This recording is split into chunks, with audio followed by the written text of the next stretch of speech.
देश के पहले प्रधानमंत्री जवाहरलाल नेहरू के ऐतिहासिक खतों पर अब नई तकरार हो रही है। बीजेपी का आरोप है कि उन चिट्ठियों में ऐसा क्या है जो कि कांग्रेस और गांधी परिवार छिपाना चाहता है, तो कांग्रेस इसे मुद्दों से भटकाने का तरीका बता रही है। हमारा पांचवा सवाल इसी से जुड़ा है। हमारा सवाल है कि नेहरू के ऐतिहासिक खतों पर क्यों छिड़ा है सियासी संग्राम।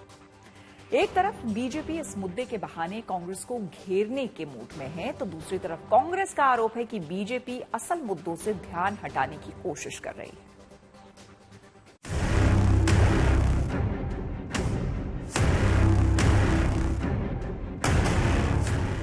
देश के पहले प्रधानमंत्री पंडित जवाहरलाल नेहरू की चिट्ठियों को लेकर बवाल खड़ा हो गया है। सोमवार को ये मुद्दा संसद में भी गूंजा। बीजेपी ने नेहरू की चिट्ठियों के मुद्दे पर कांग्रेस को घेरने की कोशिश की। बीजेपी सांसद संबित पात्रा ने पूछा कि आखिर इन चिट्ठियों में ऐसा क्या है जो गांधी परिवार नहीं चाहता कि देश के लोग जानें। पंडित नेहरू ने लेडी एडविना माउंटबेटन और अन्य को क्या लिखा था जिसे छिपाने की कोशिश हुई। हम दो चीजें जानना चाहते हैं। एक तो क्या राहुल जो एलओपी हैं वो वाकई सोनिया जी से बात करके इन चिट्ठियों को देश के हवाले करेंगे। हम जानना चाहते हैं कि आखिर नेहरू जी ने एडविना माउंटबेटन को क्या लिखा। हम जानना चाहते हैं किस प्रकार का संवाद नेहरू जी और जयप्रकाश नारायण जी के बीच में हुआ। और दूसरी बात है, जब ये निर्णय लिया गया था कि 2010 में डिजिटाइजेशन होगा इन सारे डॉक्यूमेंट्स का, तो आनन फानन में डिजिटाइजेशन से ठीक पहले सोनिया गांधी जी 51 कार्टन्स चिट्ठी नेहरू जी का लेके चली गई। आखिर क्यों?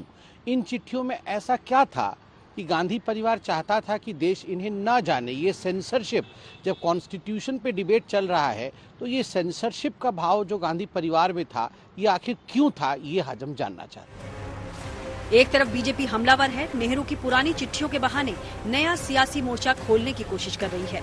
कांग्रेस का आरोप है कि बीजेपी अडानी पर चर्चा से बचने के लिए इस तरह का प्रोपेगेंडा फैला रही है। ये आरएसएस और गोडसेवादियों का नेहरू के ऊपर नफरत है। इस देश में पता है 80 साल से ये लोग झूठ फैलाना चाह रहे हैं और अभी भी उसी का एक कोशिश है और डाइवर्ट करने के लिए रियल इशू अदानी मोदी का स्कैम का ऊपर देश उसका ऊपर चर्चा में है और उससे डाइवर्ट करना चाह रही है सरकार, इसलिए इस मुद्दे के लेके आई है। इनसे पूछना चाहूंगा जो चिट्ठियां वापस मांग रहे हैं, पहली चीज तो ये बता दें, जो ये चिट्ठियां हैं ये उस परिवार की प्रॉपर्टी होती है। वो चाहे तो नेहरू मेमोरियल को दान दे या नहीं दे। जैसे मैं आपको बताता हूँ, मुझे नेहरू मेमोरियल से चिट्ठी मिली है कि भाई शीला जी ने जो पत्र लिखे हैं उसकी वो हमें भेज दीजिए। अभी मेरे ऊपर है, मैं देना चाहूँ दूँ, नहीं देना चाहूँ मत दूँ। ये मेरे व्यक्तिगत निर्णय है, इसमें कोई नेहरू मेमोरियल म्यूजियम का कोई अधिकार नहीं है।